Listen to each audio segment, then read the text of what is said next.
Assalamualaikum warahmatullahi wabarakatuh. Perkenalkan, nama saya Syafira Ramadhani dengan NIM C1C020110.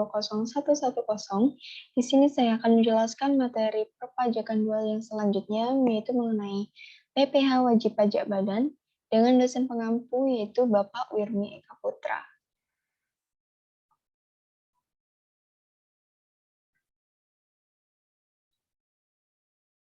Oke, materi pembahasan di sini yaitu ada subjek dan objek PPh badan, norma penghitungan penghasilan neto, tarif PPh wajib pajak badan, dan pembukuan norma penghitungan penghasilan neto. Yang pertama yaitu subjek dan objek PPh badan. Subjeknya yaitu subjek pajak badan atau subjek PPh badan adalah setiap badan usaha yang diberikan kewajiban untuk membayar pajak, baik dalam periode bulan maupun tahun dan disetor ke kas negara. Berdasarkan Undang-Undang Ketentuan Umum dan Tata Cara Perpajakan, yang termasuk dalam pengertian badan adalah sebagai berikut. Yang pertama, perseroan terbatas atau PT. Yang kedua, perseroan lainnya. Yang ketiga, badan usaha milik negara atau BUMN. Yang keempat, badan usaha milik daerah atau BUMD. Yang kelima, badan usaha milik desa atau BUMDes. Yang keenam, firma. Ketujuh, kongsi. Kedelapan, koperasi, dan lain sebagainya. Sesuai ketentuan dalam pasal 2 UU PPh, subjek pajak badan terdiri dari subjek pajak badan dalam negeri dan subjek pajak badan luar negeri. Subjek pajak dalam negeri memiliki kriteria yang didirikan atau bertempat kedudukan di Indonesia.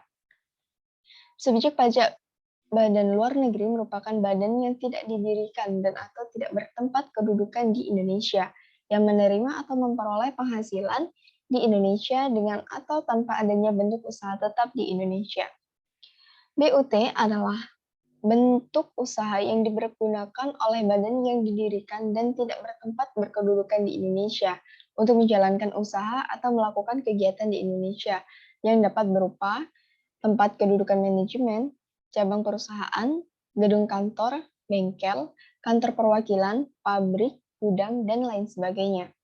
Yang tidak termasuk subjek pajak badan adalah yang pertama ada unit tertentu dari badan pemerintah yang memenuhi kriteria berikut, yaitu yang pertama pembentukannya berdasarkan ketentuan peraturan perundang-undangan. Yang kedua pembiayaannya bersumber dari APBN atau APBD. Yang ketiga penerimaannya dimasukkan dalam anggaran pemerintah pusat atau pemerintah daerah. Yang keempat pembukuannya diperiksa atau pengawasan fungsional negara. Untuk selanjutnya yaitu kantor perwakilan negara asing dan organisasi-organisasi internasional dengan syarat Indonesia menjadi anggota organisasi tersebut dan tidak menjalankan usaha atau kegiatan lain untuk memperoleh penghasilan dari Indonesia selain memberikan pinjaman kepada pemerintah dan dananya berasal dari iuran para anggota organisasi internasional yang tidak termasuk subjek pajak ditetapkan dengan keputusan Menteri Keuangan. Objek pajaknya yaitu yang menjadi objek pajak PPh badan adalah penghasilan, yaitu setiap tambahan kemampuan ekonomis yang diterima atau diperoleh wajib pajak, baik yang berasal dari Indonesia maupun dari luar Indonesia, yang dapat dipakai atau dikonsumsi untuk menambah kekayaan wajib pajak yang bersangkutan dengan nama dan dalam bentuk apapun. Berdasarkan dari sumbernya, penghasilan dapat dibedakan menjadi 3 kategori. Yang pertama yaitu penghasilan dari usaha dan kegiatan, yaitu meliputi laba usaha, premi asuransi, iuran yang diterima atau diperoleh perkumpulan usaha dari anggotanya yang terdiri dari wajib pajak yang menjalankan usaha dan pekerjaan bebas. Dan selanjutnya ada hadiah dari pekerjaan atau kegiatan dan juga penghargaan. Yang kedua yaitu penghasilan dari modal, meliputi keuntungan karena penjualan atau karena pengalihan harta, bunga termasuk premium, dividen dengan nama dan dalam bentuk apapun, royalti, dan sewa dan penghasilan lain sehubungan dengan penggunaan harta. Yang ketiga yaitu penghasilan lain-lain, meliputi penerimaan kembali pembayaran pajak yang telah dibebankan sebagai biaya dan pembayaran tambahan pengembalian pajak, penerima atau memperoleh pembayaran berkala, keuntungan karena pembebasan utang kecuali sampai dengan jumlah tertentu, dan ditetapkan dengan peraturan pemerintah, keuntungan selisih kurs mata uang asing dan selisih karena penilaian kembali aktiva, dan lain sebagainya. Yang kedua yaitu norma penghitungan penghasilan neto. Norma penghitungan penghasilan neto adalah norma yang dapat digunakan oleh wajib pajak dalam penghitungan penghasilan neto dalam 1 tahun pajak sebagai dasar penghitungan PPh pasal 25 atau 29 yang terutang. Norma penghitungan ini bertujuan untuk menyederhanakan penghitungan untuk mencari penghasilan neto. Kewajibannya yaitu menghitung penghasilan neto dengan menggunakan norma penghitungan penghasilan neto ini wajib menyelenggarakan pencatatan dan tahan pajak jangka waktu 1 tahun kalender kecuali bila wajib pajak menggunakan tahun buku yang tidak sama dengan tahun kalender. Ini adalah syarat-syarat norma penghitungan neto. Materi yang ketiga yaitu tarif PPh wajib pajak badan. Yang pertama ada tarif PPh badan melalui Undang-Undang Nomor 2 Tahun 2020 tentang penetapan peraturan pemerintah pengganti Undang-Undang Nomor 1/2020 tarif PPh badan terbaru diturunkan. Tarif PPh badan terbaru sesuai dengan Pasal 2 PP Nomor 30/2020 yang sudah ditetapkan menjadi UU Nomor 2 Tahun 2020 tersebut adalah tarif PPh badan terbaru wajib pajak badan dalam negeri dan dalam bentuk badan usaha tetap, yaitu meliputi 22% berlaku pada tahun 2020 dan 2021, sedangkan untuk 20% berlaku pada tahun 2022. Dan untuk khusus untuk wajib pajak badan berbentuk perseroan terbuka akan mendapatkan tarif PPh badan terbaru yaitu 3% lebih rendah dari penurunan PPh badan secara umum tersebut.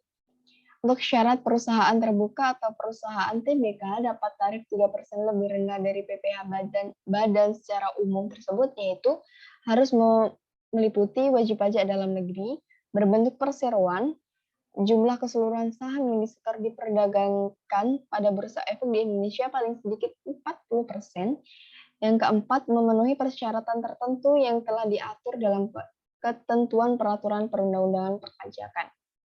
Yang B, aturan PPh badan terbaru dalam UU HPP. Seperti yang diketahui, pemerintah dan DPR telah menyepakati rancangan Undang-Undang Harmonisasi Peraturan Perpajakan atau RUU HPP dan disahkan pada 7 Oktober tahun 2021. Setelah RUU HPP ini disahkan menjadi berikutnya dalam kurun waktu 30 hari DPR mengesahkan RUU HPP menjadi undang-undang.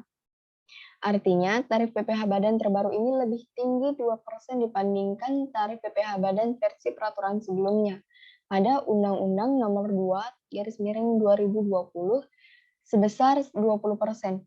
Jadi, pemerintah membatalkan penurunan tarif PPh badan dari rencana semula hanya sebesar 20% pada tahun 2022. Yang C yaitu menghitung PPh yang masih harus dibayar. Apabila PPh terutang dihitung dari tarif dikali PKP, maka PPh yang masih harus dibayar adalah jumlah pajak yang terutang dikurangi kredit pajak. Kredit pajak adalah pajak-pajak yang sebelumnya telah disetorkan atau telah dipotong atau dipungut oleh pihak ketiga. Materi yang keempat yaitu pembukuan norma penghitungan penghasilan neto. Pembukuan adalah suatu proses pencatatan yang dilakukan secara teratur untuk mengumpulkan data dan informasi keuntungan yang meliputi harta, kewajiban, modal, penghasilan dan biaya, serta jumlah harga perolehan dan penyerahan barang atau jasa yang ditutup dengan menyusun laporan keuangan berupa neraca dan laporan laba rugi untuk periode tahun pajak tersebut. Pembukuan harus diselenggarakan di Indonesia dengan menggunakan huruf Latin, Arab, angka Arab, satuan mata uang rupiah, dan disusun dalam bahasa Indonesia atau menggunakan tata cara lainnya yang diizinkan oleh Menteri Keuangan. Pembukuan harus diselenggarakan dengan cara sistem yang lazim dipakai di Indonesia, misalnya berdasarkan dengan standar akuntansi keuangan, kecuali peraturan perundang-undangan perpajakan menentukan lain. Buku, catatan, dan dokumen data elektronik yang menjadi dasar pembukuan harus disimpan selama 10 tahun di Indonesia, yaitu sesuai dengan batas kadaluarsa penyidikan tindak pidana di bidang perpajakan. Sekian presentasi saya mengenai materi perpajakan ini.